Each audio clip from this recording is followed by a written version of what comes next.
Bismillahirrohmanirrohim. Assalamualaikum warahmatullahi wabarakatuh. Kisah ini diambil dari narasumber, sebut saja namanya Ragil. Dia ini bekerja di salah satu restoran yang sangat terkenal di Jakarta Barat. Orang yang tinggal di daerah situ pasti tahu tempat ini di mana. Karena Risto ini terkenal dengan sambalnya yang begitu nikmat. Usut punya usut, Risto ini punya salah satu orang yang berasal dari Surabaya. Risto ini pun lumayan besar, makanya mereka mempekerjakan banyak karyawan. Karena memang Risto ini sangat ramai, bahkan antriannya sampai panjang. Tapi suksesnya tempat ini sering jadi pembicaraan banyak orang. Katanya Risto ini ramai karena menggunakan pesugihan atau pelaris. Ini makin jelas setelah beberapa karyawan mereka juga menemukan hal-hal yang janggal. Ada salah satu karyawan yang bernama Ragil atau narasumber dari cerita ini. Ragil ini baru bekerja 6 bulan di restoran ini. Dia itu anak rantau. Makanya dia tidak punya tempat tinggal di Jakarta. Ragil ini selain jadi karyawan di sana, dia juga dipercaya bosnya untuk menjaga restorannya kalau tutup. Sampai bosnya bikinin kamar dekat Risto, khusus untuk Ragil, supaya dia bisa melihat sambil menjaga Ristonya di mana-mana. Risto itu benar-benar rame. Ragil dan karyawan yang lain sampai kewalahan. Dan itu membuat banyak karyawan capek, bahkan beberapa sampai ada yang sakit. Besok harinya pas Ragil datang di resto, dia melihat banyak sekali temannya tidak masuk kerja. Ragil ini juga sebenarnya agak sakit, tapi dia paksa masuk karena gak enak sama bosnya. Soalnya dia dapat fasilitas dari bosnya. Setiap paginya mereka selalu absen, dan yang masuk cuma 10 orang. Mereka pun kaget kenapa ini ada anak baru. Kata teman Ragil, mungkin anak baru ini untuk menggantikan teman-teman mereka yang lagi sakit. Dan semua pun melihat kalau banyak anak baru. Pada waktu restoran rame, Ragil merasa kalau kerjaannya jadi enteng, nggak keteteran kayak biasanya. Ragil pun merasa aneh karena dengan karyawan yang kurang ditambah anak baru, kerjanya nggak capek sama sekali dibanding kerja banyak orang tapi capek sekali dan keteteran. Ragil pun mulai bertanya kepada temannya, kenapa ini tidak keteteran padahal kurang orang? Temannya pun menjawab, kalau mereka juga lihat beberapa pelayan di sini juga asing mukanya. Di situ Ragil mulai berpikir, apakah ini bukan manusia? Soalnya kalau manusia pasti kewalahan. Akhirnya di malam hari sebelum resto tutup dan sudah mulai sepi, Ragil mulai mendatangi karyawannya satu persatu.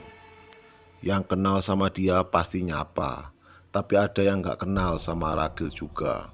Mukanya flat aja, datar sekali. Sampai ada satu orang yang datangi oleh Ragil.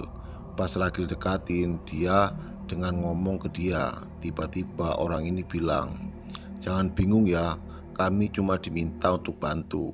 Ragil pun langsung nanya, maksudnya apa ya? Di situ orang ini gak menjawab apa-apa. Dia itu langsung ngajak Ragil ke suatu tempat. Ragil yang bingung dan penasaran akhirnya ikut sama orang ini. Jadi orang ini jalan ke depan, Ragil di belakangnya. Dibawalah Adit ke ruangan yang berada di belakang dapur. Ragil pun baru tahu kalau ada ruangan itu, karena di belakang dapur ini memang ada satu pintu yang nggak pernah dibuka sama sekali. Ragil pun ikutlah masuk ke dalam bareng sama orang ini. Dan ternyata setelah mereka masuk ke dalam, ada lorong panjang dan menyinarkan hanya lilin. Penyinarannya hanya menggunakan lilin saja. Ragil berkali-kali bertanya ke orang ini, mau kemana kita? Tapi orang ini diam aja.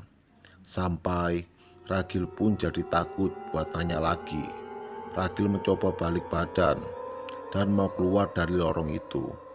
Tapi orang ini genggam tangan Ragil sangat kuat sekali dan menarik tangan Ragil, membuat ikut sama dia dan tak bisa lari kemana-mana. Setiap langkah masuk ke lorong, orang ini kayaknya bertambah besar, sampai akhirnya sampailah mereka di ujung lorong itu, dan ada pintu di depannya. Orang itu bukalah pintu ini. Pas Ragil lihat orang ini buka pintu, muka orang ini berubah menjadi mengerikan dengan wajah yang tidak karuan. Orang ini pun menengok ke belakang ke arah Ragil dengan gigi yang besar dan bertaring. Ragil pun kaget dan nggak bisa ngomong apa-apa. Dengan terpaksa akhirnya Ragil pun ikut ke dalam.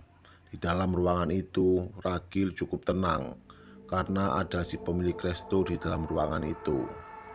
Ragil langsung salamin pemilik resto ini, dan tiba-tiba Ragil disuruh duduk di suatu kursi yang pemilik resto ini duduki. Pas Ragil duduk, di depan Ragil itu tiba-tiba muncul sosok tinggi besar yang lidahnya panjang sampai ke lantai. Di situ Ragil takut sekali. Dia langsung berteriak histeris karena dia kaget tiba-tiba ada makhluk di depan muka dia. Dan ternyata sosok ini adalah genderuwo. Yang bikin merinding lagi, si genderuwo ini lagi jilatin banyak piring-piring restoran itu. Pemilik resto ini pun langsung megang pundaknya Ragil dan bilang, "Keluarga kamu saya biayain, tapi jangan bilang siapa-siapa." Dan Ragil tiba-tiba terdiam karena baru pertama kali ngelihat hal-hal yang aneh seperti ini. Karena dia nggak pernah nyangka kalau resto tempatnya bekerja melakukan pesugihan. Habis dari malam itu, berita itu pun langsung kesebar. Karena Ragil itu nggak bisa nahan rahasia besar ini sendirian. Dia langsung ngomong ke beberapa temannya. Dan temannya juga bilang ke orang-orang. Akhirnya menyebarlah berita ini. Dan warung itu pun gulung tikar karena dipaksa tutup oleh warga sekitar. Jadi teman-teman harus waspada apabila teman-teman itu makan di suatu resto. Kalau makan di tempat enak terus kita bawa pulang rasanya berubah, itu pasti ada yang nggak wajar. Terus contoh lagi, ada restoran yang menyiapkan satu tempat kosong dan semua orang nggak boleh masuk ke situ. Yang ketiga, ada lagi resto, dia rame tapi tempatnya jorok. Itu bisa jadi kesukaan jin, tempat-tempat yang jorok seperti itu ya. Jadi waspadalah sebelum membeli. Sekian video dari saya. Assalamualaikum warahmatullahi